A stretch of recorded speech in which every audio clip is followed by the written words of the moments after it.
Hey everyone, today's show was a bit of a departure from our usual topics as we had comedian and podcast host Ed Amon on the show talking about the reality of arranged marriage. Yeah, it was a great episode with tons of in-depth information from Ed that really opened my mind on the topic I hadn't given a lot of thought to in the past. So please welcome to the Reality Hub studio, Ed Amon.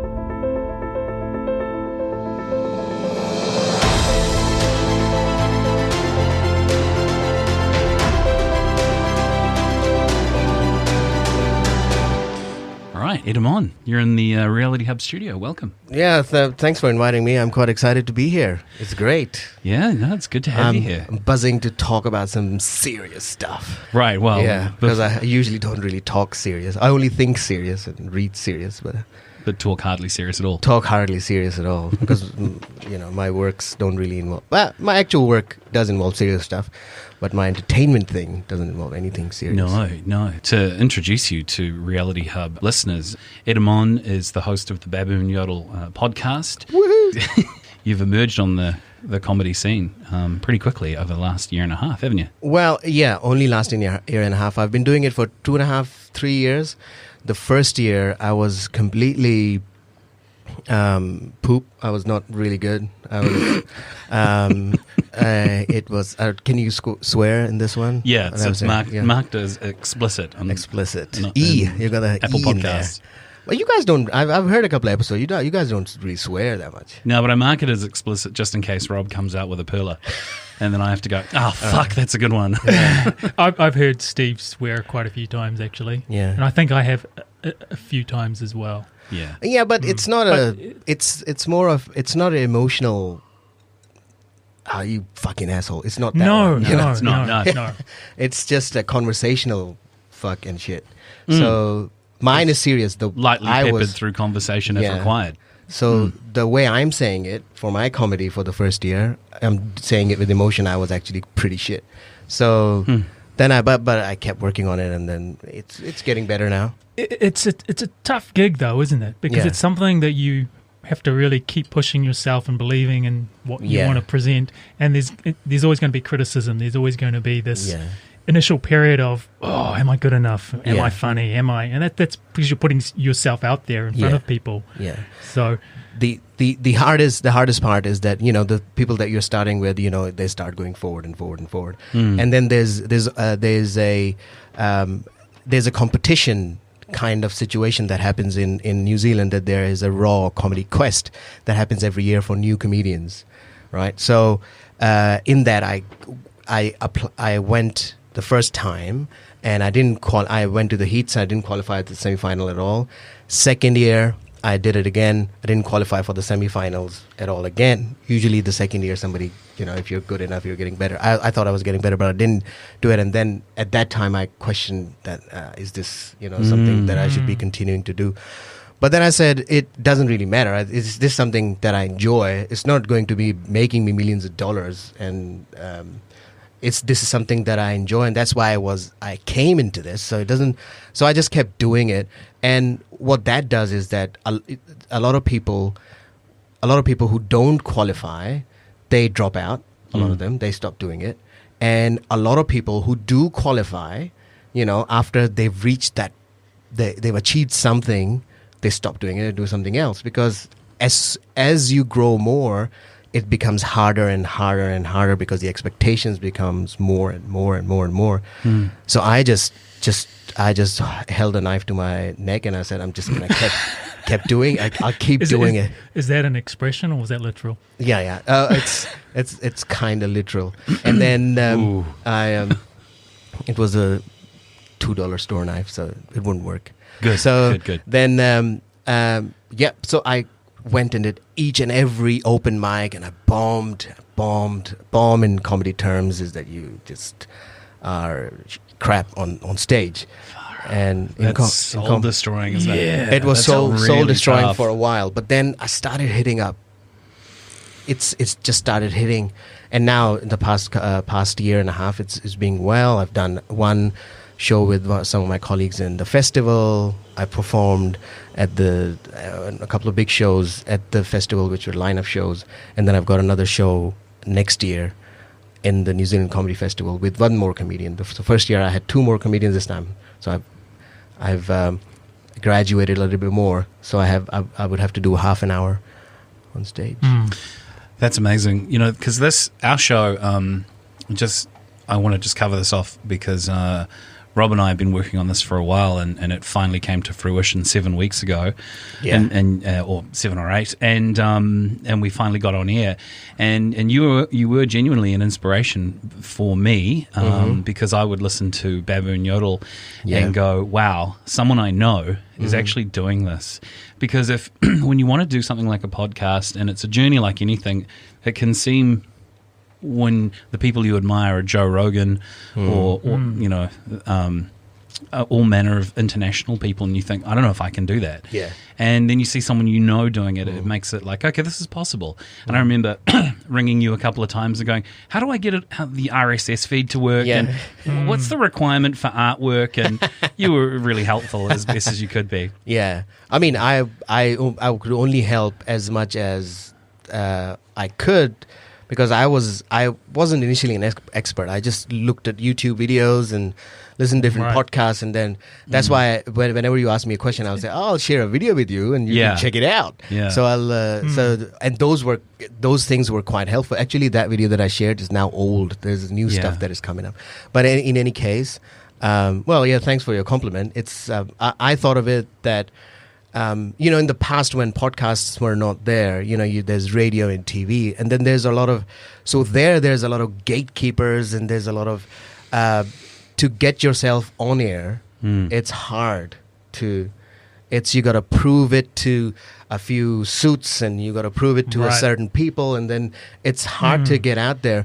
But with podcast, those had been removed. The only barriers that then remained was myself, and also if I can afford the equipment. So then I researched, and there's so many things one can do, and if you can afford a simpler method of doing it, good quality, not put out crap stuff. Just some people have podcasts with just phone. They just speak to the phone and put it out there. It really is amazing what you can do with quite cheap stuff. It's easy as that, but I've found the middle ground. I said, it has to be a good quality. It doesn't have to be clunky. It has to have music. It has to have this and that. And I said, there's nothing stopping me now. It's all I have to do is just get approval from iTunes to get it up. So I had those things that I'll wait and I'll do it and blah, blah, blah. But I just threw it out. So first 2 episodes we recorded, and they were crap. They never went out. And then we recorded 4 more episodes, and then we put out the 4 episodes together. And they initially, we were really bad. If you hear our first couple of episodes, the chemistry is not there, and it's not really working that well. But then the topic starts to gel in, and then it just starts working a bit more. And now it has turned into, we talk about just regular things, fun stuff, and nothing really serious that we talk about on there. My goal was that we will satirize serious stuff. That was my initial goal, but we weren't able to do that. But I still have fun. But then it got me excited. Then I can start another project, which I really want to do something satirize serious stuff. So I'm going to try that as well. So that's coming, or that became part of what Baboon Yodel is. No, that Baboon Yodel is completely different from what it was in the beginning. Right. So now we just talk to each other, we make fun of each other, and then we talk about a couple of new stuff and articles and stuff, and those news items are in themselves stupid stuff. So we just talk about that. My main goal was to talk about serious things and satirize them and make them funny. So I'm going to do that in my next project, whatever I do. Sure. Yeah. Why do you suppose, you strike me as remarkable, because you're someone who has a dream to do something and you always just make it happen, whether it's comedy or a podcast. And some people find themselves in the groove of an activity, and it's natural to just continue with it, and they may make something of themselves in their life doing it. And other people aren't in that groove and go, but I'm just going to be. Yeah. And they do it. Yeah. And that's what I find remarkable about you, because you just make shit happen. It's really quite cool. Well, thank you. Thanks again. Have you always done that? Yeah, I've always done that. I mean, that's how I'm sitting in New Zealand. I'm here in New Zealand because of that. Because I could have just, because, when I was supposed to be a doctor, my dad's a doctor. So you were about to say something. Yeah, that's really interesting. Can you tell us a bit more about your story, about coming here? Because I find that really fascinating. Yeah. Because you touched on the whole, you're a doer. You obviously had a dream just explain the process and your thoughts on that. Well, it's always been, so when we start, I'm the eldest child in my immediate family. I'm the eldest child. So in Pakistan, with the eldest child, there's always these expectations that he's the serious dude and he follows the path of the family. Right, so my family is full of doctors. My dad's an ophthalmologist. My uncle is a dentist, and a couple of my other uncles, they are engineers. One is an aircraft engineer. One was a mechanical engineer. So there's a variety of those things happening. And I was supposed to be a doctor, and when I was finishing my schooling, and a couple of years at the end of the schooling, you're supposed to become I was on the path of becoming a doctor. I was doing pre-medical subjects and stuff. And then one day I said, I'm not going to do this. Ooh, to the shock of your family? Yeah. So it was like, I can't do this. I'm not going to do it. So my dad said, okay, that's fine. But unless you get into the best business school in the city, you are going to become a doctor. Ooh. So I said, okay, that's a good challenge. So I just prepared 1 year, just dedicated myself to it. And I got the admission. In the end, that was the result. And my dad was like, it's fine. Was that still against your inner voice, though, going to business school? Was that something you... No, my goal was not to do business school. That's what I'm saying. Yeah, my goal was still going against your own. Yeah, I was still going against my own thing because I wanted to either do politics and go into journalism, right. And so that was my goal. But it was not malicious on my parents' part because it's not a good occupation in Pakistan. If you go into that, you have to go into bad universities, and it's not a good thing. So I understand what was his point. But I said the closest I can get to that is by going into business school rather than going into medicine. If I go into medicine, then it's 10 years of my life, hard work. I can't do anything else. And I wanted to go into student politics. I wanted to go do some sport as well. And I wanted to enjoy my life in university rather than just stuck into... At that time, I was thinking I don't want to stuck into an academic thing. So that was the main idea. But the major goal for me was to get out of the country. Right. Since I was like 14 years old or something. So that was part of the plan that I wanted to go after school, but my dad said, no, you do your degree here, the first degree, the bachelor's. That would have been a really big deal for you and your family to say, hey, I want to leave the country. I want to leave my life here in Pakistan. I want to leave my family behind. That's a big turning point in your life, right? How'd they feel about you leaving? Yeah, they didn't feel that good about it, but it's... Didn't you first go to London? Yeah, I went to the UK first for my second master's. I had to go there. Second master's. So I did my MBA in Pakistan. I did a specialization in marketing and strategic marketing in the UK. Yeah. So you have to... I didn't say that, okay, family, I'm going to leave you and I'm just moving into another country. It has to be framed in a way that, okay, I'm going for more education. Right. And I don't want to leave my family. I want to leave the country. I don't want to leave my family. So I went for the education.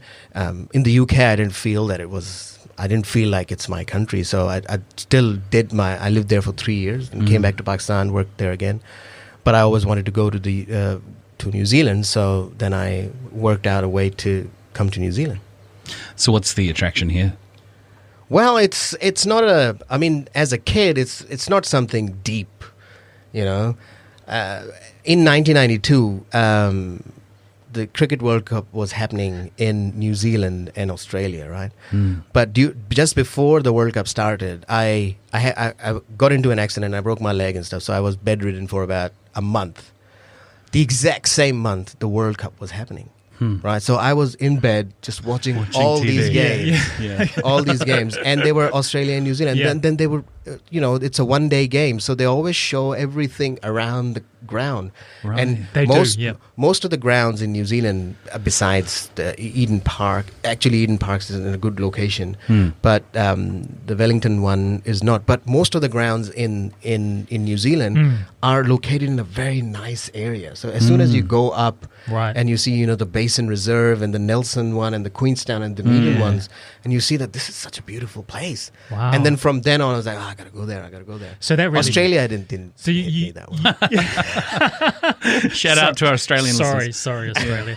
But that would have piqued your interest and actually showcased New Zealand, and it kind of fueled, or basically the World Cup was responsible for you. Moving to New Zealand. Exactly. Yeah, so what did you think? If I can just go there, enjoy things like World Cup cricket and test matches on weekends, and work there, that I'd be happy. I'd be happy. At that time, I just wanted to be in a nice, clear, green area. Nice, clean place. Because my city is is a piece of shit. So it's the whole. We have 20 million people, and the whole city smells like the. Wheelie bin juice. The whole city smells like wheelie bin juice. Yeah, ooh, that sounds appetizing. So it's this is really a great backstory. I've always enjoyed your company, but I've never sat down long enough to hear that one from you before. Yeah. Thanks. That's really cool. Hey, so our podcast is quite different to yours because we look at people's journeys, and thanks for sharing that and some of the things they have overcome. But as you might have noticed, the title today was The Reality of Arranged Marriage. All right. Yeah. Now, you've just come back from getting married. Yeah. And I don't believe it was arranged, was it? No, it wasn't arranged. No. But I wanted you to talk to it because it's pretty common in the part of the world where you've come from, right? Yeah, one of my brothers was arranged, and most of my family, most of my cousins have been arranged. And mine was not arranged because... Well, you've already established you're a renegade. Yeah. So you're not going to be a doctor or a dentist or... But I had to organize it to be as close as arranged. Why is that? So I mean... Is that because of the family? Yeah, because you have to take the family together with you on it. Okay. So I could have I thought about it. I was like, I can go two ways. I can say that I found this girl, I'm going to just marry this girl no matter what you say. Doesn't matter, right? Before you carry on, let's just break a couple of myths for people who don't know. An arranged marriage isn't a forced marriage, right? Well, it's complicated. It's complicated, right? So arranged marriage is not a forced marriage. By definition, it's not a forced marriage. I think there is this misconception there. Yeah, right. It's not a forced marriage. It's not that you and you married, done.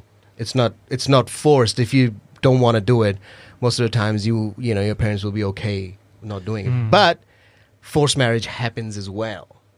Okay, right. So forced marriage happens in the sense that, and there's a difference how we frame forced marriage, because when I was in Pakistan, I was listening to the whole. There was a whole narrative going on, after Shane Jones said something, right? So I thought about it, and it's complicated, it's nuanced and it's not as clear cut as he said, and it's not as clear cut as his opposites also said, right? So it's a complicated thing. So what it's not forced because you actually are involved in the decision making many of the times. You are involved, so the parents talk to you, and then they find someone, and then they talk to you again, and then they try to convince you, and you say no, I'm not going to do it, and then they say okay, let's find someone else. It's that kind of situation. It's really clear to me that arranged marriage, after reading a little bit about it before having you on, has a lot to do with your parents networking with other people's parents, and being presented. Like as a man, for example, if you were a candidate for an arranged marriage, if you've agreed to go through it, the reading I did about it, which was all new to me, right? Because I just wanted to open my mind and have you talk about it. But it was almost like it was like a web service before websites. Yeah. It would be like a way of getting photos and information and a dossier on your prospective partner through your parents. Yeah. And probably through agencies, and then eventually now they do that online. It's the same thing, yeah. That just blows my mind. And in a lot of ways, it's kind of like a Tinder. Yeah, it is, but it's... You get to choose. Yeah, it's just more... you can say that there's more parties involved in that. It's like you having a Tinder, but 5 people having that Tinder account, and everybody swiping left, right, and center from your account. But their influences on your life that all you of them respect. all of them have to match with the other person to be able to talk to them. So that's the kind of Tinder it will be. So your mother, your father, your older brother, your older sister have all agreed this guy could be good for you, and then you go, okay, they've ticked all their boxes, then it's presented to me. Yeah. Yeah. Then there's a lot of things that happen that you match the level of the different styles of the family they live. Are they conservative? Is there liberal? So it's an extremely conservative family, extremely liberal family might not be a good match, right? Or you might fall in love and get married by yourself. It's fine as well. But if the family is looking for it, it's a social acceptance program. Yeah, exactly. So they are going to find something that is going to be the smoothest way possible to live a long, happy life, right? So it's not. So that's the good part about it, that your family is involved, and a lot of times everybody is involved in it. But it's everything has a bad side. Everything has a opposite side as well, right? Mm-hmm. Right. So a lot of the times in families, it's you can be betrothed, whatever is the word. Yeah, betrothed to someone. Right? To someone yeah. as a kid, that, this family and that family, they had a good relationship, and then they had a debt or something, and then they worked it out, and then they decided our kid will be marrying your kid, and that's going to happen, and it's very happy, doody. And then you grow up, and then this guy is a criminal, and the lady is a nice lady. And then because of that, because of your promises made, and because of honor, and since he was age 5, honor and crap and all that stuff, you got to do it. So that happens a lot as well. Ooh. So it's not it's the good part about it is very urban. The organized way of doing it, where everybody comes on board and does it. It's a very urban thing. In rural areas, very community driven. Very community driven. Village driven, perhaps. Village driven in rural areas, but you have less choice when you are in a rural area to go against your parents as compared to an urban area. Well, just because there's just less on offer in countries, right? In the countryside. Yeah. So look, let's just go back a little bit to one of the things that sparked why this topic would be something for you to talk about. That's really cool. Was the Shane Jones thing a few weeks ago in the news? Maybe as much as a month ago now. Yeah. Correct me if I'm wrong. It went something like this. Immigration New Zealand determines that in order to get people into the country with marriage as a means to enter, so maybe you're a Kiwi, and by Kiwi, you could be Kiwi of any ethnicity. Say you're a Pakistani Kiwi, right? Yep.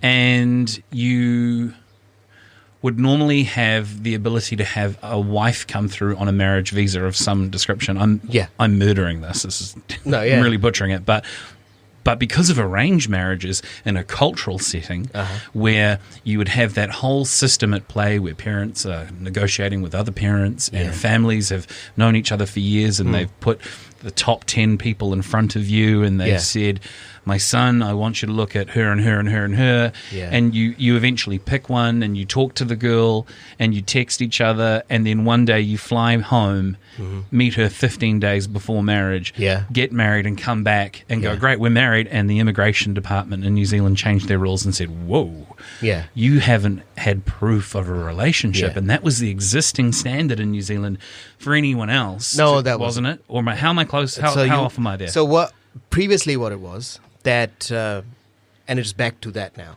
Because after the stink, it was returned to that. So previously what it was, that, so there's a culturally arranged marriage category in Immigration New Zealand. So in that, what happens is that if you get married, which is you get into a marriage situation when it is culturally arranged, what happens is that Immigration New Zealand provides you a 3-month visit visa. So you are in Pakistan, you get a 3-month visa, and you come here, and within that 3 months time, you live together.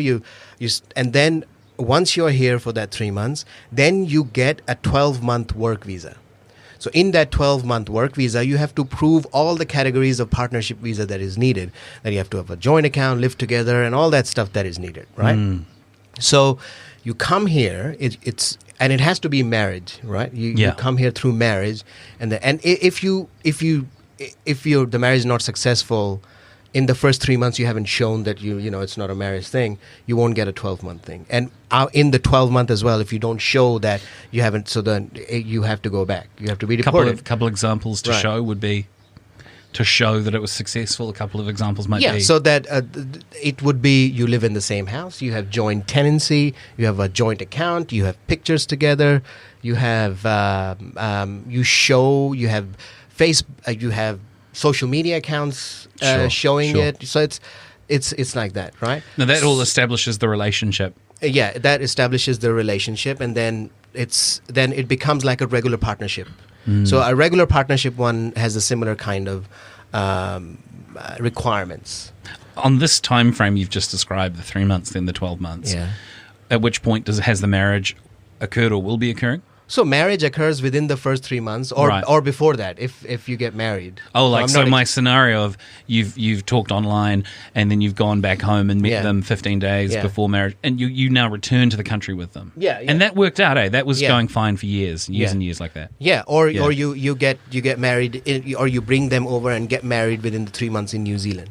Sure. In that 3 months, right? Yeah. So that was happening for a while, but then initially some weird thing happened in the past couple of months. So the ministry advised immigration, according to what I've read in the news, etc., that you have to be stricter on that. So if you want to get residency, you have to show that you've lived together for 12 months. So that first three months visa thing, all of a sudden went into a limbo. It didn't get completely removed. It was always on the website. It didn't. So when that happened, then it became and still that was the Indian community mainly was arguing around the strictness of it. Just only that thing. Because that had become problematic for them. That's become problematic for a lot of people. If they don't meet and live together prior to marriage. Yeah, if they don't live, because we don't live together in Pakistan or India. You don't live together prior to marriage. You live together after marriage. Yeah. Right? So, because even if you don't get married, you just stay with your parents for all your life. That's the regular norm. So then it's... that's what happened. Then change, all this rhetoric happening, and then the Indian community was rightfully protesting it, that this is going to create a lot of problems because a lot of people are in limbo at the moment about this. Yeah. And then they had always had, the immigrant community has always had this thing about bringing in elderly parents here as well. Right. About that. So that was the whole thing happening. So that was the whole part of it. Shane Jones comes in and then he says some stupid crap about, like if you don't like it, go home. You don't like it, go home. And if you don't like it, that you can't bring your whole village here. If you don't like it, just go home on the next flight. It's not a right way to say it. You gotta, and then very unsympathetic, and not really understanding of how things had been run for a period of time as well. And it doesn't really affect just Indian people. It's Pakistani people, it's Arabs, it's non-Muslims of Christian background from different countries. There's a lot of countries have similar sort of situation. It's not an Indian thing only. It is more Indian because we have a lot of people from the Indian community here in New Zealand. But it affects several groups. It affects Kiwis, actual Pākehā Kiwis as well. Oh, I haven't thought of a scenario in which it would. It would be the same kind of thing if you are an OE and you fell in love with someone who's of an Indian background. Oh, okay. If you've seen the movie, Bride and Prejudice and all that stuff. Sure. These kind of thing happens very commonly. Yeah. Okay. Right. So it's not. It doesn't have to be a country of this area of South Asia. Like it can be any country. So if you're in Estonia, you find someone that you love in Estonia, but you live in New Zealand, right? And you get married there. You got excited, and you knew that was it. That person was it. You got married there, right? It would affect them as well. It's not that they would have to do the same thing as well. The 3-month visa, and then the come here visitor, live together, show it, work visa for some time, and then accordingly you get the temporary residency, then permanent residency, then citizenship. So what you're saying, it's the same playing field for all countries across the board. Yeah, it's not specific to one country. It's not specific. But was there more attention placed on it because it had that whole arranged tagged on it? Am I correct in saying that? Well, because that's correct. And also because it opened the possibility for, what was the term? Something brides, like Russian brides, where you could, funny you mentioned Estonia and Eastern Bloc type countries, because you could go in and pick someone off a website and they could come in and it could be a rort and that they could pretend to love you and then, hey, they've got citizenship in New Zealand. Yeah. But the thing is, there's not a lot of cultural precedent of that scenario based on people meeting online, going back thousands of years, like it is in, say, the Indian Pakistani community, and also where I kind of have some sympathy is you've had communities like you've described doing the arranged marriage thing quite successfully, based around their actual lives. I mean, it's that man or that woman whose family unit is arranging the marriage for them with genuine-hearted best intentions that they want their son or daughter to be truly happy. Yeah, and they actually probably do really want them to end up really loving each other as well. Well, a lot of times parents are wrong as well. But its intentions are. But it's the thing, the aftermath of it, what happens is that, so when then there are problems, so if the family is involved in organizing it, the whole thing, then the family is involved in your problem resolutions as well. Right. So you can seek any kind of help, your both sides of family. Process. So you don't have babysitter. In Pakistan, there's no concept of babysitting. Got it. On payment, right? There's no, you don't pay someone to babysit.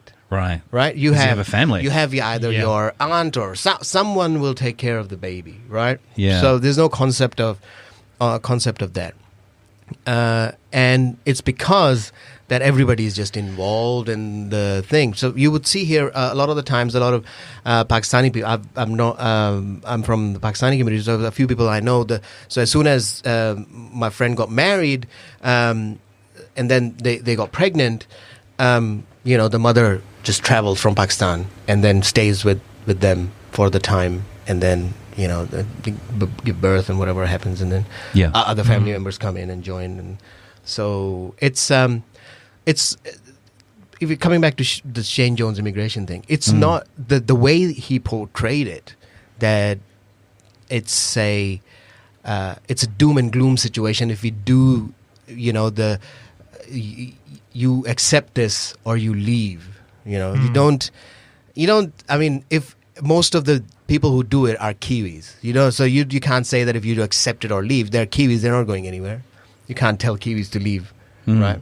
And so that's one situation. The second part is that it's you wouldn't. And initially, I thought that okay, that's fine. It does not have racist elements in it. But then I thought about it a little bit more. I was like, this would not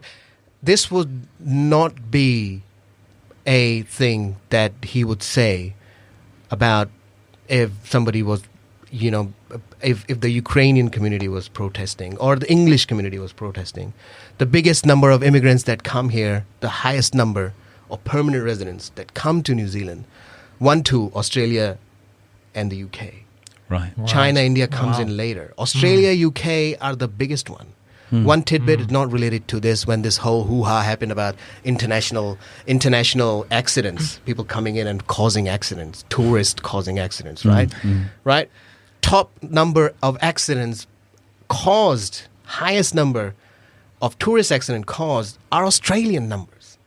But nobody you wouldn't think that, right? It's always this thing about they don't know what side of the road. Yeah, the different road rules. You think it's Chinese or something, or people haven't driven here on this side of the road. Maybe, yeah, and it's fine. It's a good point, but generalizing, then it becomes like all these tourists are coming and killing our people on the roads because they don't know which side to drive. A big part of that tourist community, is not just the Chinese community coming in doing it. It's Australians here as well. It's our own people as well. It's the UK people coming in as well, and. But the narrative just becomes about that. And then also when the narrative becomes about immigration, about, we got to stop this immigration from all these, it's going to be a Chinese haven, it's going to be a Russian haven, it's going to be a Pakistani haven. But most of the permanent residents are still, to date, from the UK and Australia coming to New Zealand. And you bring up a really good point, because what happens is we start believing these narratives because people just parrot the wrong information without actually investigating and getting the real facts. And going, it's like believing a pre-programmed belief and never questioning and that's how that sort of programming starts to happen, and you just start regurgitating false information, believing it's true, and going, hang on a minute, how much have you actually researched or found the balanced point of view, etc., etc. Yeah. So, I mean, you've opened my mind up just there, just going, wow. Yeah, so I didn't know that. Because I was like, when, people like Duncan Garner or someone, they will come and then say, look at this. And he wrote an article 2 years ago, I think, on stuff. And he was at Kmart. Right. In some area in Auckland. And he said he saw a huge queue. I'll share with you. I don't know if you guys want to share this articles and stuff for people to read. Sure. I mean, if I can find it, I'll reference it in the show notes. Yeah. And in that, he said that, look at this queue. Look at this queue. Look at this Chinese, Vietnamese, and Sri Lankans, and what I'm afraid of is he was talking about population control and all that stuff, and then he said about soon there will be only this, and then I went in. I said, all of this is public information. If you go, there are Excel sheets on immigration website. Right. I went there and I found like this in the whole 5-10 years. I don't remember the exact numbers. I can share later. Yeah. He said Sri Lankan. The Sri Lankan is like 200 people in like last 20 years that might have become permanent resident, or 300 people. It's not that much, and the top ones are still Australia, New Zealand.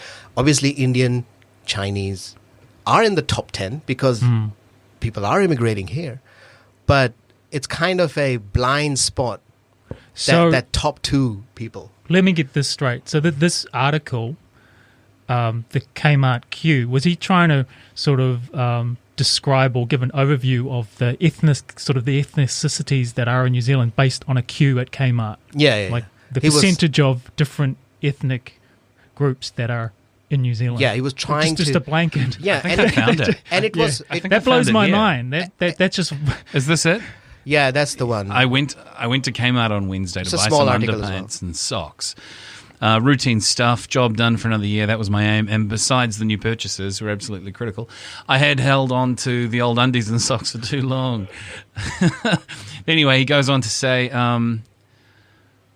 can sum it up for me, Ed, if you can. Yeah, that's what he know says. It well. He says right at the start. He says that it's not intended to be racist. So if somebody says that it's not going to be intended to be racist, then all of a sudden you've triggered something in people reading or said, okay, it might sound racist, whatever he's saying, right? And he might not be trying to be racist, but you will see what he talks about. And then he said Indians, Pakistanis, Sri Lankans, Syrians, and many others. So the only high number of immigrants that come here is out of that list is the Indians, permanent resident ones. That also is not the top two. Right. Pakistanis is a lot less. Sri Lankans are way less. Syrians, he said Syrians is minute numbers that people come here. Yeah. And he said, I saw the changing face in Crossroads, otherwise known as Kmart self-service counter. And then he goes on and he talks about we have to talk about population control as well. And he does make a good point later, but the reasoning he uses at the top, right? House prices are not going because it's not because of the immigrants from India, Pakistan, Sri Lanka, and Syria that is kicking up house prices, right? So if you are a well-established journalist, and I've always wanted to be a journalist, so I always try to look at it as, listen, you are trying to make, it's an opinion piece still, but it's a logically flawed rhetorical piece. You use a false analogy to blame a few people. People will not have that in mind. It's the higher number of immigration is one of the reasons that house prices are going up, but high number of immigration from across the country to Auckland is one of another big reason. So Kiwis of New Zealand coming to Auckland. Northern Drift or South Island people coming in here as well. Yeah, it's coming up. So, but this, nowadays things are changing. House prices now are starting to increase, not here. There's stagnation. Otago, the numbers came out a couple of months back, last month's numbers. Otago and Northland, a couple areas of Northland, are the highest rates in October, highest rates of increase in prices. Those were the two things. Well, chances are, though, it's such a multifaceted issue. I mean, there have been parts of the country that haven't grown for so long that the ones that you'll notice now growing just have to play catch-up because they're so out of step with the insanity of Auckland. Yeah, that's true. It's so the only thing with this kind of narrative is that, and I think you guys agree with that because I've heard the podcast. So if you read something like that, right? Or, it might hit you with a couple of points that, he makes sense. But then you say, all right, he hasn't mentioned the numbers of these people. How can I fact check it a little bit? You do a little bit of fact checking yourself. I mean, a regular person might not. But if you are interested in having a true narrative, understanding of a true narrative, then you got to delve into it a little bit more.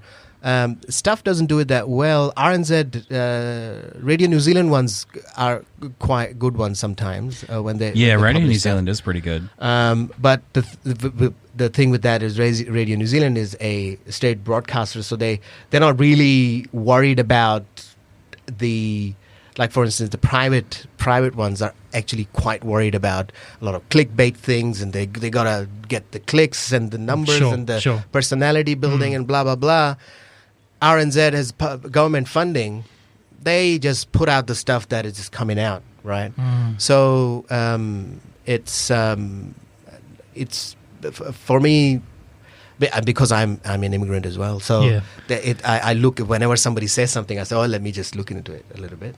No, there's a lot of. But I don't know how does that relate to arranged marriage. But I don't know how we got there. Well, no, it does relate. I think it's pretty clear to me that it relates in the sense that the comments that were made, where hey, if you don't like our rules, just go home, are words that come from a paradigm and a mindset that sort of like, hey, this is our place. If you don't like it, we live here. You're the foreigners. You go. And then if you repeat that programming, you don't really have to think about the issue. You don't have to be critical, like you've said. You just sit in your little box and go, that's my belief system. That answer really sort of answers a lot of things. I don't have to actually go outside and think broadly. And that, to that extent, arranged marriage is a tinder point of explosion, if you will, to reflect an image. Not an image, to reflect a belief system more broadly held by people who haven't given much thought. That's just one topic around immigration, for example. And you can also say, oh, sorry, you were saying. Yeah, I was just going to say that from my perspective, isn't New Zealand a country full of immigrants, right? Yeah. Like a lot of countries. Yeah. So I'm just trying to play this back and kind of go, well, we all at some point, even my family, which came from the Netherlands back in the 70s, they would have had to have gone through the process of immigrating here. Yeah. and I have no idea what it was like back then. But I know that there are obviously these rules and regulations, and obviously they've evolved over time, as it does. Yeah. But isn't the bigger question, the country is full of diversity and multicultural, ethnic backgrounds, which gives us the flavour of this country. Yeah. Everyone's at the base level is trying to create a better life for themselves. Yeah. And we've also got to look at the emotional impact that has on these people that are coming here as well, right? Yeah. And just so I was just wanting to bring that up. That it's a very complicated, I'm sure, issue, and it obviously, is it a case by case scenario or you are completely correct, because when they say and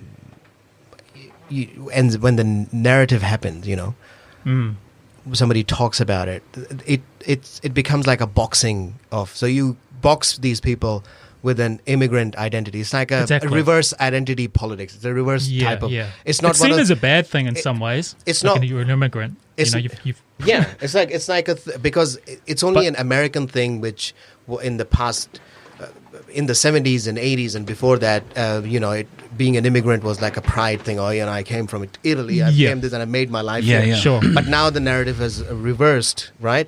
So it's hard because because I was when I became citizen, right? I was quite happy that now I'm a citizen. I vote, I pay tax, I do everything I can to make the country better. I work hard. I'm not leaving the country. I didn't get my citizenship. I just left. I didn't do any of that. And then it's just kind of becomes that narrative of the other. So. But it's becoming weaker and weaker, that other narrative, because the country is getting beiger and beiger, right? So the country is not brown and white anymore. The country is not, at the moment it is, but it's on the way to, we have everybody from everywhere. Yeah. That is the essence of a country that is colonized. That's how they develop. Yeah. That's the UK. That's America. Every country that becomes colonized with where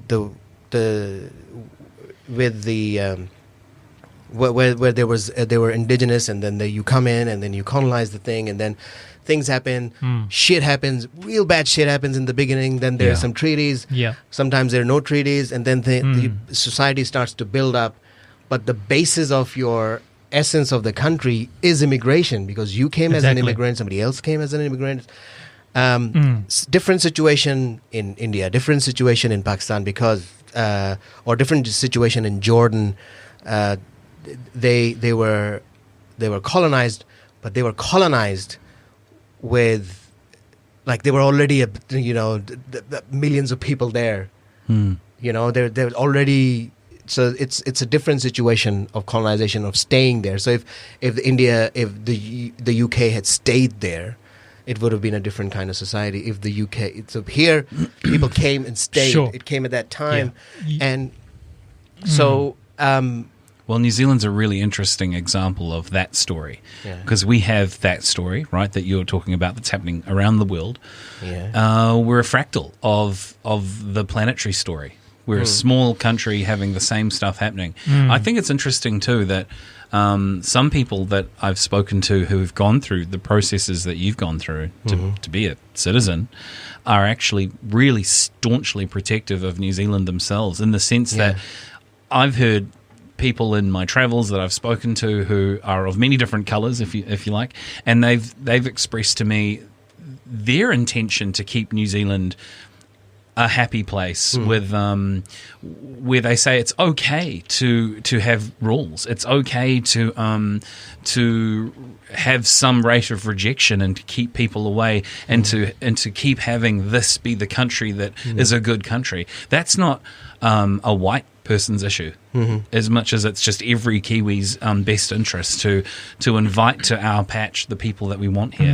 And I really like what you're saying. It's very multicultural, and the 5 million people that live in this entire country, the same size as the United Kingdom. has every right to protect itself. But I love how it's a changing flavour where we are a fractal of the entire planet's race. Yeah. Races. Yeah. It's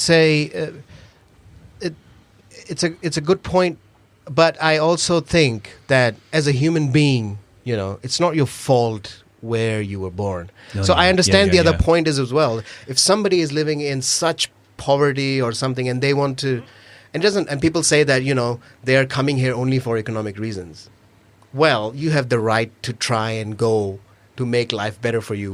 You have the right to do that. And then as a government, as a government with boundaries, you have the right to organize your borders as well. Sure. But you can't blame the people who are trying to come here. So, if they say that, all these people are on the boats, but, they have their lives, they have their homes over there and blah, blah, blah. And there's no war so they will say, if a person is coming from Jordan, there's no war in Jordan. Why would they come here, right? They're only coming for economic reasons. If that, it doesn't, I don't understand that argument. If somebody's coming here for economic reasons, they're coming here for economic reasons. Yeah. We go to Australia for economic reasons all the time, right? We do that as well. So anybody from anywhere has the right to try their best to make the best life they can have for them and for their children. And it's completely fine. And that's why we have systems. If you've gone through the immigration New Zealand website, and I've gone through it because I went through the whole process. Yeah, right. It's not a easy thing as is portrayed by anti-immigrant voices that so easy to come here. It's not easy to come here at all. No, not at all. No.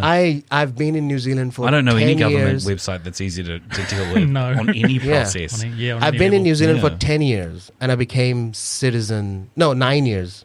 And I just became citizen in February this year. Yeah. Been here for 9 years. I had so many steps and I do this and I do that. Yeah. And it's not that easy. It's people think that you just raise your face and come here. It's only Australians can do that. Yeah. Right. That you just, even for it's the UK. It's truly ignorant if you have no idea how hard it is. It's how hard it is. Yeah. So that's just one point. That's one side of the story, right? Yeah. But I do understand the other point as well. If I came here, right? If I come here, and then I'm not here with an open mind, and I come here and start becoming isolated within my own bubble of beliefs and rules and regulations and religion and everything. What happens is that then that creates the other way around, that then you guys become outsiders. Then because know, right? Yeah. So for me, you guys become the other, right? For that narrative, I'm the other. But then if I'm isolated and I'm just, I don't want to change. I don't want to. Well, this speaks to integration, right? It speaks to integration. So if I'm just communalized, I don't know. If you're just, would you mean like if you came here but people pushed you away, didn't let you integrate with them? Yeah, you weren't invited to colleagues' work parties. You weren't. No. If you were in that, not you, because you were invited to everyone's party. Yeah. But if you're someone who's pushed away and seen as an other, then that's New Zealanders creating another problem because they're not welcoming people onto their team. I mean, if you've gone through the processes, those painful processes to get here, then you're one of us. My point is the other way around. If I come here and I just don't go to parties if I'm invited to. Because of my religion, I don't drink, and I don't go there because there's alcohol, right? I don't go there. Right. And then it's fine, it's your right to do that. But then what happens is that time after time and after time, 5 times someone will invite you, and 6 times they'll say, well, they don't drink alcohol, so I don't want to invite them. We don't really relate to him. Yeah, so that's, I mean, that's why I right away in the start of the podcast I said it's a very nuanced thing. It's not a black and white thing. And it goes both ways, right? It goes both ways. And it completely depends on the individual, because someone like you strikes me as someone who really wanted to come here would be open-minded, do all the steps necessary, and to create this new life, right? Yeah. So, I mean, if you're genuinely interested and keen and driven, I mean, because it's such a big deal to change your whole life, then to go this far down the process, then obviously you're you're all in. You're invested. All in. Also, he took a gateway drug. He went to London. Yeah. Which is a gateway drug to New Zealand, isn't it? Because it is. Look at all those white people. They look like they live in New Zealand. They seem all right. I'm going to go transplant myself to a smaller version of that country. They seem a little bit better. I think the land has made them a lot better. So, I make this joke a lot of the time with my Pakistani friends as well. So initially, a few people, you don't come to the community events, and it's always good to go to the community events if you are new. Right? If you are new in the country, so it's the always Pakistani good. community. Yeah, events. Pakistani community or Muslim community or Indian community, whatever. Yeah. So you go there because you meet people who are already settled, right? And then they can advise you and guide you. So how to, nice. And it's really nice to do that. Yeah. My goal was opposite. There was I haven't seen you at the community events. I always joke to them that I left the country to get away from you. You want me to come here and meet you again?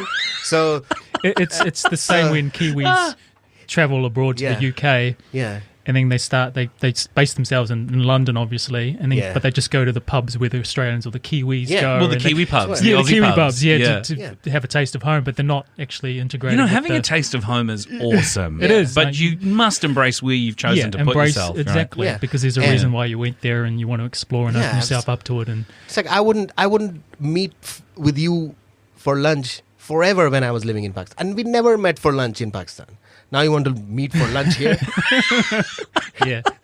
So it's a joke. I mean, but it's. I mean, I'm joking about it, but so people have different goals. For me, a lot of people come here and then they want to find that, and it's completely understandable. You want to find that belonging right away because. Sure. But my point was, since I was 14, I was trying to just get out. Yeah. So I was like, my mind was just like, okay, I'm gonna. All right, this is it. So whoever is my neighbor, I'll talk to them. Whoever is this guy, I'll talk to them. It doesn't matter what color they are, what ethnicity they are. I'm not saying that I'm better than anyone, but for other people who come here for instance, they are poor there, and then the the husband comes here and starts making money, but they miss their family. They didn't leave for inner goals like I had that I'm trying to actualize myself to come to New Zealand. They're just here to make a better life for their family, so they miss their family, so good for them to see familiar faces, and so that's another way to look at it. So it's nuanced, and if they've passed all the requirements to live here and they're contributing to this country and they're paying taxes, and we need people in this country anyway. It's nuanced. I mean, you can't blame anyone for missing their family back home and maybe taking trips and all that sort of thing. Yeah, no, it's a strange thing. So that's why even if you hear this conversation on the Nation, on News Hub, or everything, I always say that. I mean, because they have like 5 minutes to talk about it, so there's no nuance, and you can't talk in detail about something. And even with Indigenous affairs and with Maori stuff, there's only one program, which is like a half-hour thing, the hui that comes in. So I said there's so many things that needs to come out and talked about in formats longer, so that they are delved in, and you can you can just get the idea. And this is also would not be enough. I can come in another time again for an hour and we talk about another specific aspect of immigration or international experience or whatever it is. Well, we'd love to have you back for that. But, just to finish off this topic with what happened with Shane Jones and Immigration New Zealand, the reading I did on it said, and you could confirm this, I'm sure, that due to the backlash and the realization that it was patently unfair, over 1,000 applications for marriage through the process as it used to be, which were rejected, they've gone back to them and said, hey, sorry, we're now reconsidering your application because our carte blanche total black and white approach to, everyone just has to fit the marriage relationship tick box system, which just doesn't happen if you've never met the person before you marry them. Yeah. Which, just to remind everyone, was set up by your close, loving families. Yeah. So it's not just sort of some absolute rando stranger. So they've gone back and said, okay, actually, that's really not fair. They're going to let things continue like they have for many years, where there's a process for it. And you're completely correct. The only problem that I had with the narrative, I was reading it in Pakistan. Nobody, as we talked about it, nobody clearly... They were talking about it in Pakistan? No. I was the one who was just looking at... Because you were looking at Kiwi websites. Because I was Kiwi websites. Okay, yeah. I didn't think we would even turn up on their radar. I had because I have a VPN, so I went back and I kept the New Zealand VPN. Internet became slow. Yeah. But I still was getting Google results from New Zealand and all that. Yeah. I missed this. So I was...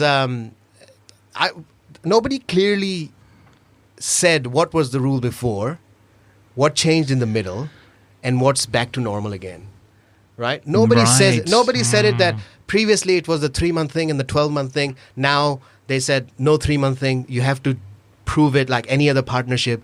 And then the immigration minister come back and say, no, we're going to go back to the previous 3 months, 12 months. Nobody clearly put it that way. There was a lot of bullshit happening with Shane Jones talking blah blah blah, and then the breakfast program, they're talking about this. I said this is a simple. No one painted the full picture. Rule. Yeah, so it's a simple thing. The rule before, even though there's still, I mean, there's several elements of the community. They say that the rule is still strict, but it's better. It kind of makes sense for me. If I was going into an organized arranged marriage, I understand the state thinks would be careful and say, okay, all right, you're gonna get married. Okay, we'll give you three months. Bring the other person, get married, and see what happens. If it doesn't work out, we've got a process. After 3 months, you look like you're married. You have the marriage certificate and blah blah. You're living together. All right, we'll give you a year's further probation. Yeah. Right, and see what happens. And that is completely fine. You find work, and I am completely on board with that. Yeah. But when they say that you can only get into the country by showing that you live together for this amount of time, in that situation, you can't have lived together for that amount of time. Just doesn't work Even that way. if you were a whitest of the white Kiwi, marrying an Indian girl from India where you met on your OE or your journalist that Indian trip, girl or just your wouldn't be allowed diplomatic- to live with you for a year. No. That would be the patent sin of sins, wouldn't it? Or you have to move there and live there for a year to do that. Then it's like your country telling you that you can't live here. Right. If you're a Kiwi, you have to show that you guys have lived together for 12 months. She can't come here to live here for 12 months with you. You have to go there and live with her in India for 12 months. It's kind of, you are kicking your own Kiwi person out there. Okay, you want to get married? Go live somewhere else for a year. Actually, the very thing that you're talking about there came up in one of the situations I was reading about, where this guy's been living in New Zealand for over 15 years as a Kiwi, built up a business, a small business, and he had a wife back home, which he was trying to deal with that issue of he would have to. No, by the way, he'd built up a business. He had running expenses. He was surviving pretty good, but he had a mortgage too. And in order to go back home and spend time with his wife, to show a 12-month period of time, and he'd been married to her for some time actually, just wanted to bring her across. He would have to go into tremendous debt while he couldn't pay for his mortgage and so forth here, because he couldn't be working here, and he wasn't going straight back home into a place where he could immediately have work. Yeah, and then he left as well. I think, did he leave? Did you read the same article? I read the thing, and I'll bring it up actually and see if it's the same one. And this was there's other things as well. I mean, these are the main two things, 3 months and all that. But they have other requirements that you have to have this much amount of money, this much amount of qualification, or that.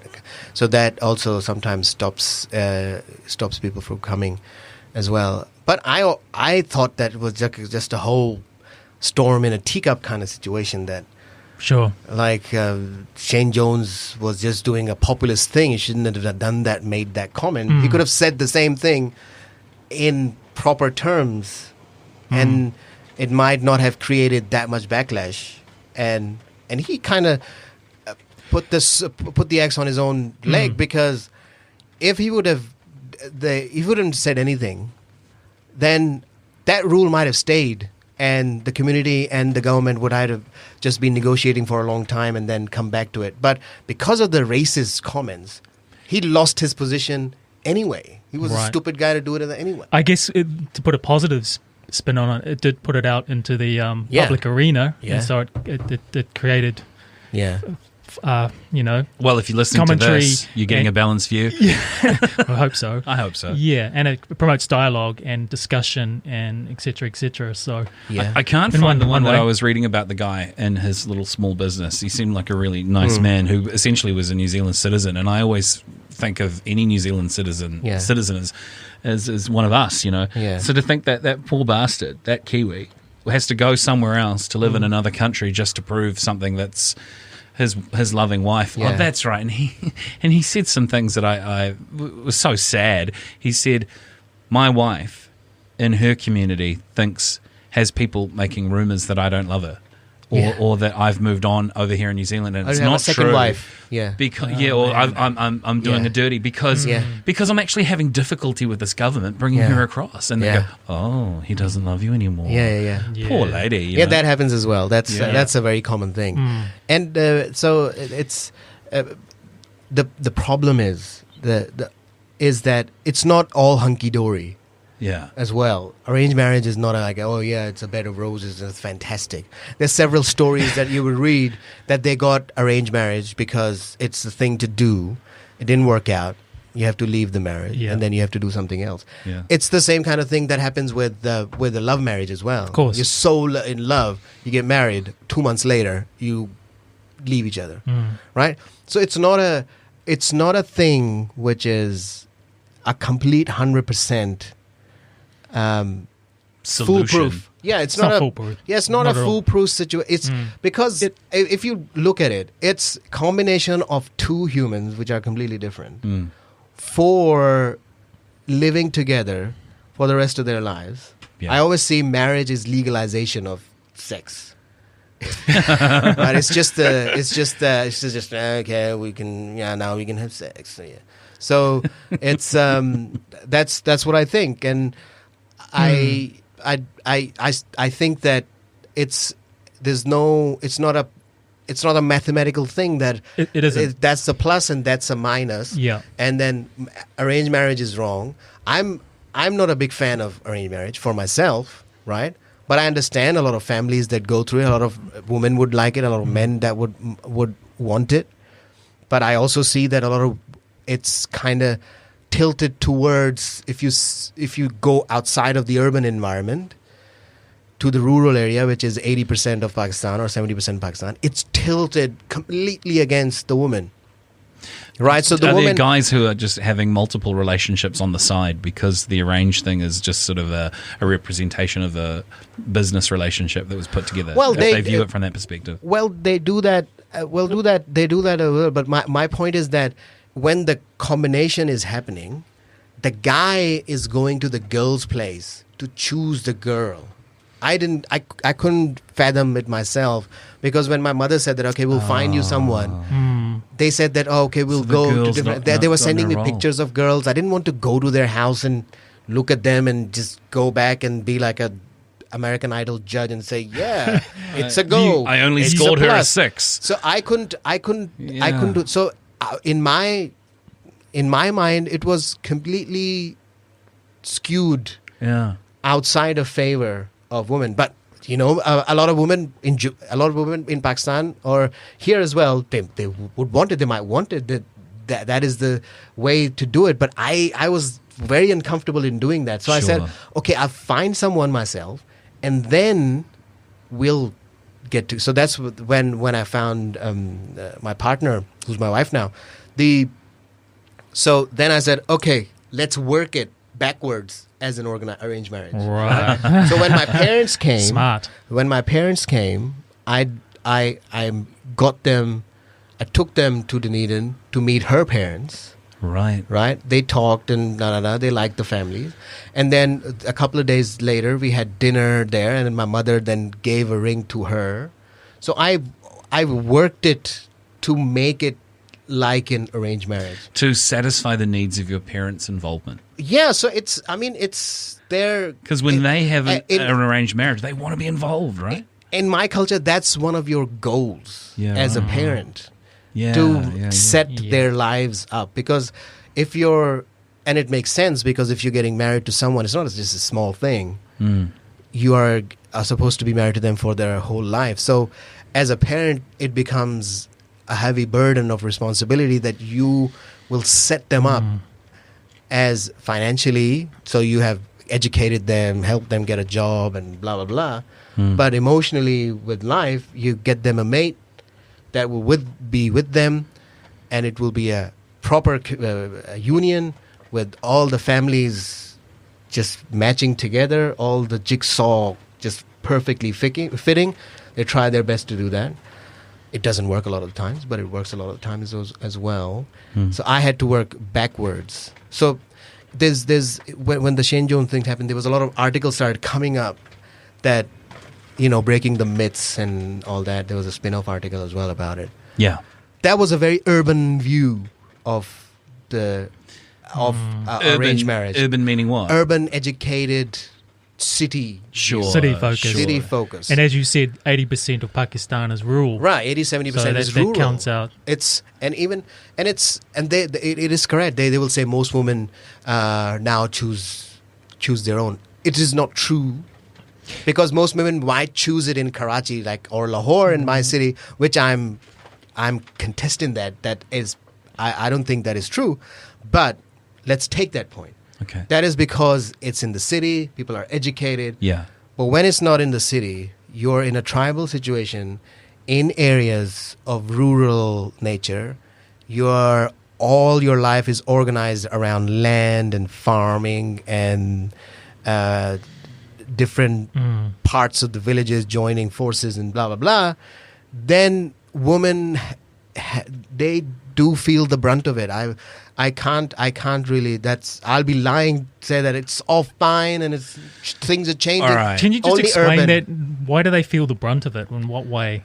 So they feel the brunt of it that they would have less of a choice in saying yes or no, because the guy is in the front seat to choose. The guy is the driving seat. So the girl is not going to guys' houses and say, I like you, guy. The girl is just sitting at home. Right. Waiting to be selected. Right. I was just trying to get that clear. I thought it was a 50-50 kind of... No. And if you were to improve it... It will be in urban areas, in many educated families. But I would, because my family and relations in Punjab, my mother's side of the family, a lot of people are from that area, and I've seen this happen. It is common, and it is not a hunky-dory thing that people would portray. People would portray their own experience, but they would not portray a general, true experience of the country as a whole, which is quite different. And I'm talking Pakistan. India might be different. I would contest a lot of people who are talking about Indian situation. Yeah, a lot of them were.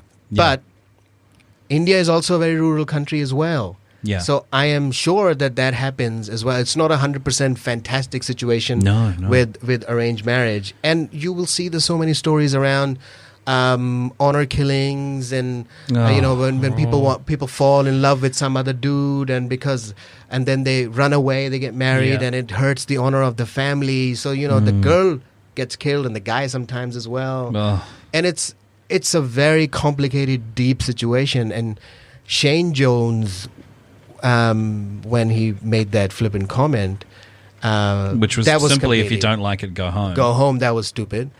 And then when the people came back, the conversation was also not nuanced as well. Nobody talked about. I was like, okay, this might raise the conversation about the situation that is in Pakistan or India, where poor families face this situation, which mostly the people are poor anyway.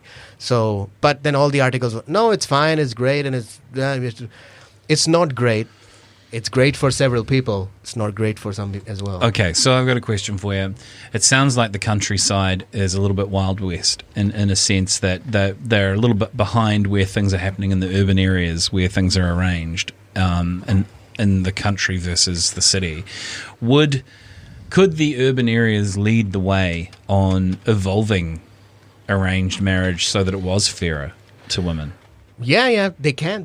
And it's happening because urbanization is increasing.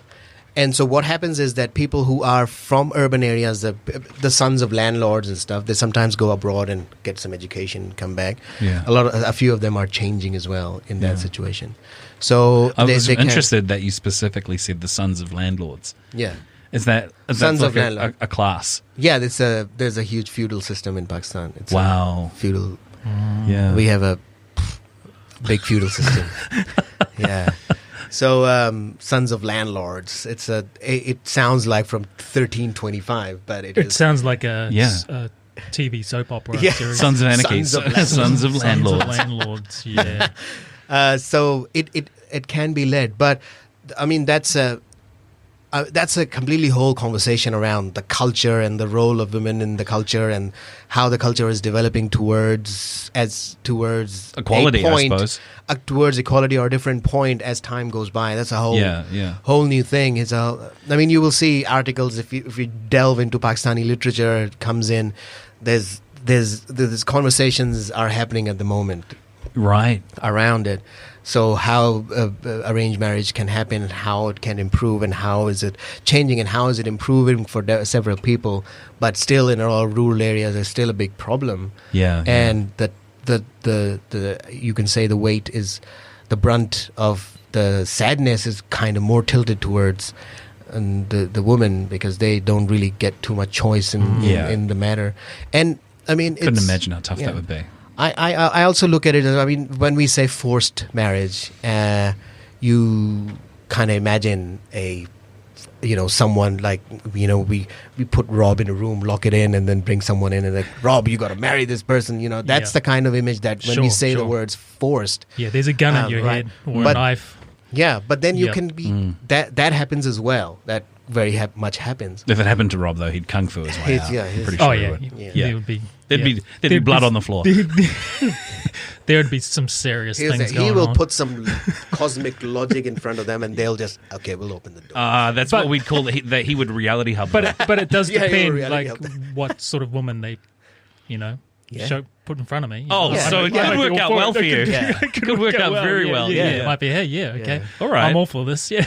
This is exactly what I want. So, listening to you... So I was just finishing the force thing. So, but you can be forced by circumstance of the culture as well. You can be forced by, this is the way things happen. Yeah. So you do it. So it seems that you might be on board with it, but you're not actually on board with it. You're just doing it because that's the thing that is happening for thousands of years. And then that's what we talk about, breaking that cultural programming. Yeah. And you at an early age of 14 knowing what you wanted to do and break out of there and follow your path. You're a natural code breaker. So, and I'm sure there are a lot of people that are in that situation, and because that's the way it's always been. Yeah. This is the way it's going to be, and that's their journey to take. Yeah. Even if it's going against their inner voice and their inner what they really want to do. Yeah, well, why isn't there, I always think about, why isn't there a choice then, like you have the choice to get married, and I always think that, I thought that if I would have stayed in Pakistan when I was working in Samsung in 2008, 2009, if I would just follow the regular bit about, get married, and I would have like 3 children and I would be married, and then I felt very claustrophobic with that idea that okay, I can't, right now I'm not going to do that because then I'm on the path to death, This is what I do. So this is the last thing I've done. There'll be children, and then my life is not my life. Then my life is their life. Sure. So whenever you have children, that's the usual thing, is naturally as a parent, as a human being, we're evolved to be like that. If we have our own human beings, we want them to be as successful as possible. So your life is done. So I was like, I don't want to be on a path to death now, right? I will be when I want when to. You're ready to when be. I'm ready to be. So now I'm, here. I danced for 3 years. I was doing Brazilian dance for 3 years. Now I'm doing comedy. I have a nice job, good friends, and and then it just felt right that, okay, now we can get married. And it's my own, I did it kind of my way, as Frank Sinatra said. And and also because I'm set up here, I'm on my own feet. You know, I have my job, and then I can plan my own life in the sense of creating other humans as well.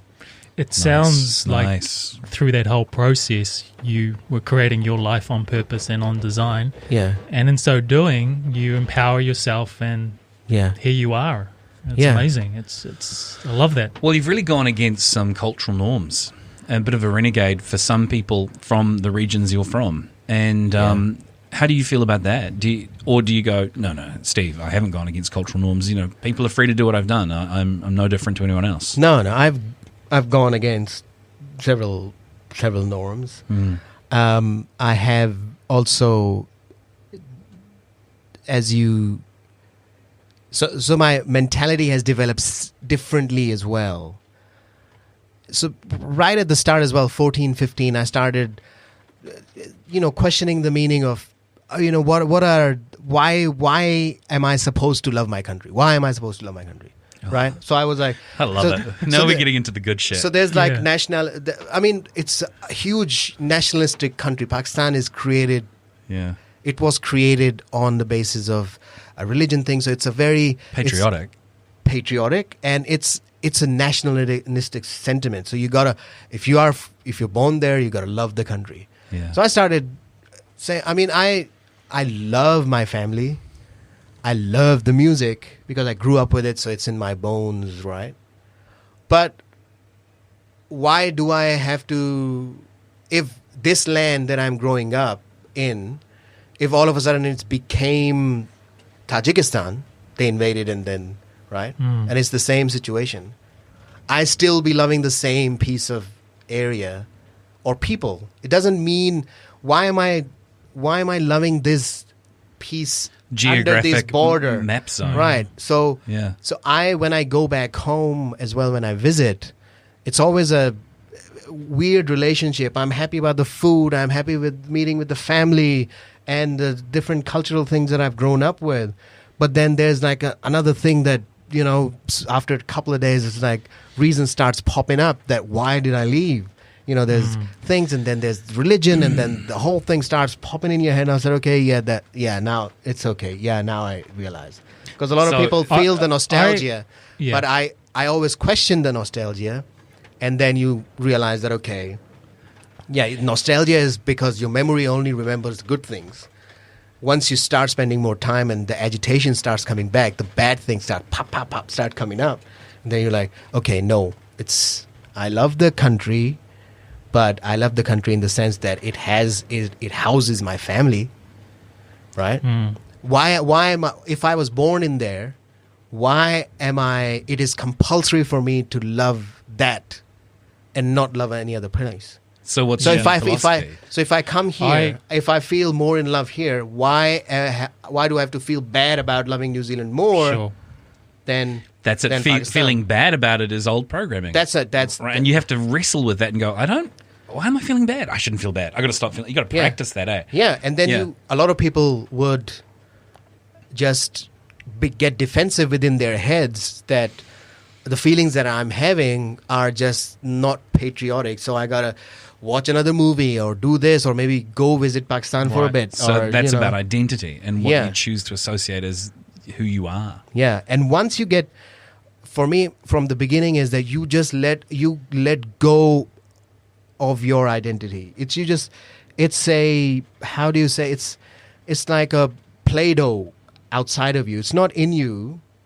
Your identity is outside that you're formulating and blah, blah, blah, doing it to it. It's not a thing that is constant. It changes with time, the things you do, the things you learn, the experiences that you have. It's not a constant. So if somebody tells me that, oh, you did this because you're from Pakistan, I become... Well, that would annoy the shit out of me, That annoys the shit out of me because that's not... I'm not the regular... I'm a person. There might be some commonalities with other people, but we all develop those commonalities differently, right? So I like curry a lot, right? It's my home food. I cook and blah, blah, blah. But within that, there are differences. Some people like spicy food. Some of my family doesn't like. Some of my family like spinach curries more. I like meat more. So everybody develops those small bits differently. So identity is not. It's for me. If I would have, then you're putting your brain in a jail by yourself. Why would you do that? Why would you want to do that? Nicely said. Why would you put a thing around when something is so malleable? You can change, right?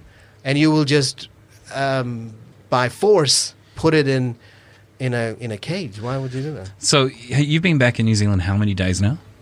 3. I came back Thursday for 4 days. So you got married. Yeah. And a lot of those things that you were talking about actually happened, right? People asking you, why did you leave? Why did Yeah. How much of that do you stop and think, this is not about me, it's about them? Yeah. So all the things that I did for the wedding that happened in Pakistan, it's mainly because of my family. We both did it for our family. We could have done it here. It mainly because of my family. But it's cheaper to fly you guys there than a whole family here. Yeah.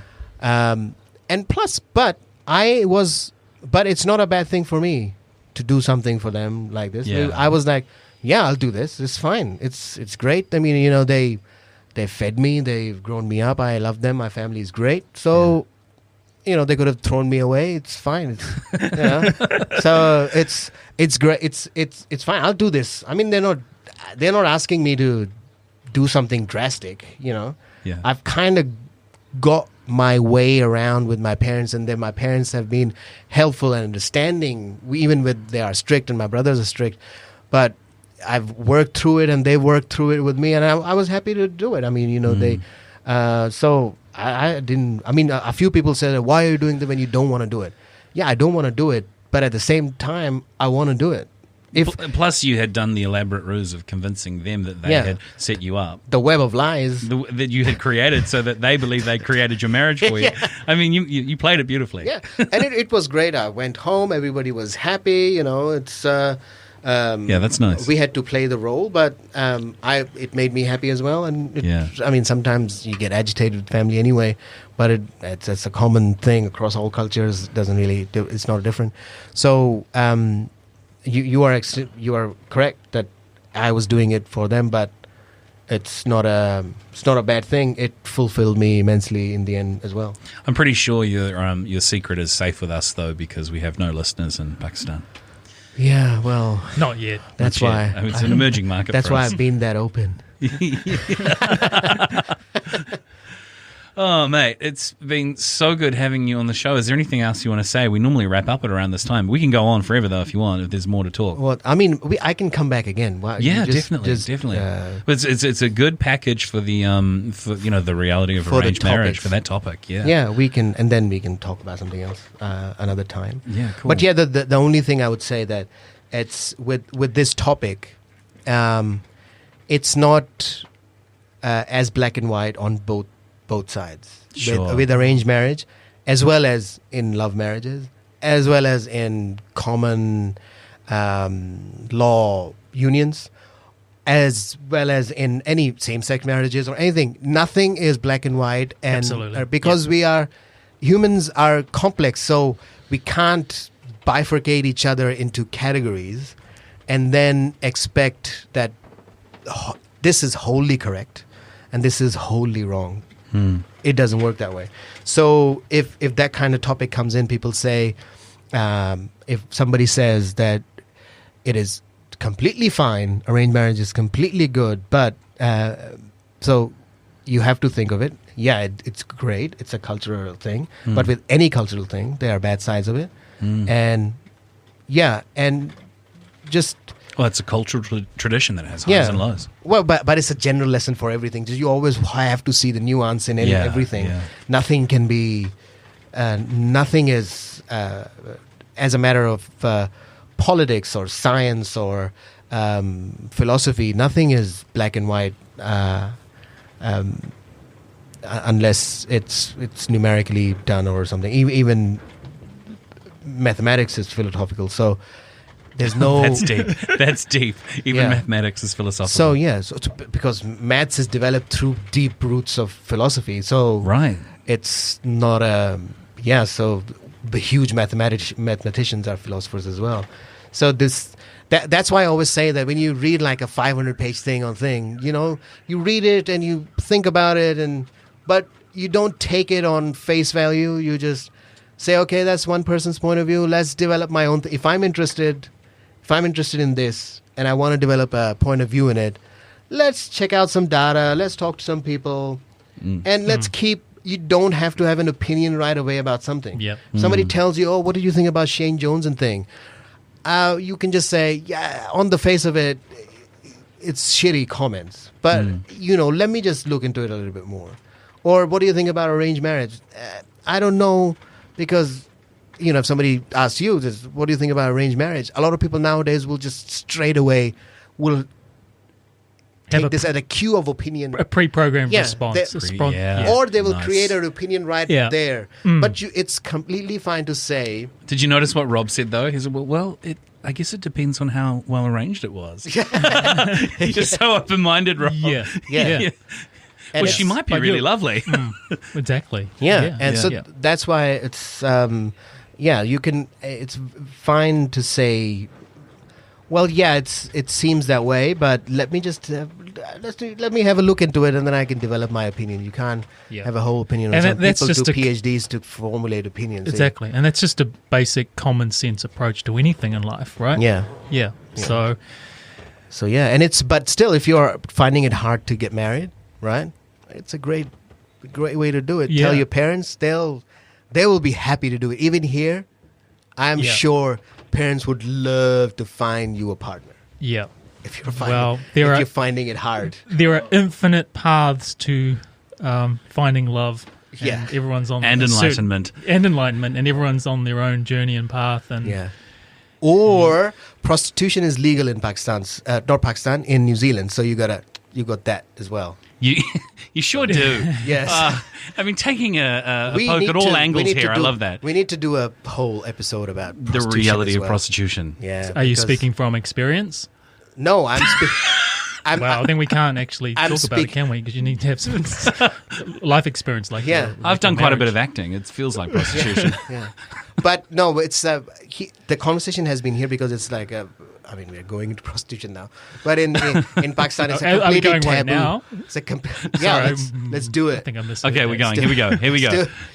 No, so it's a complete taboo subject in Pakistan. Nobody talks about it. It's legal here, so there's conversation about it. Sure. Right. So, but it's always it's a taboo thing to do. My point of view of it is, it's a completely fine thing to do if somebody chooses to do it. Yeah. Sure. Right? So I've had discussions with people. So it's a whole another conversation. It is a whole another conversation. Yeah, well, that's what Reality Hub's all about, taking an open-minded approach to all of this. And as you say, if you are confronted with a topic that you maybe either brand new to, or you realize you're having a pre-programmed response and you haven't really given it any thought. And like you say, maybe you should look into it. Maybe you should do a bit of research. Maybe you should contact Rob and Steve on Reality Hub and ask them to do an episode about it. Well, just listen to By this the way, podcast. You can do that through realityhub.love. That's .love, because love's what it's all about. Oh, come on, this is so cheesy. I know, it's great though. Thanks, buddy. Love is the highest vibration in the universe, right? When you break it all down. Oh, That'll be a whole nother podcast.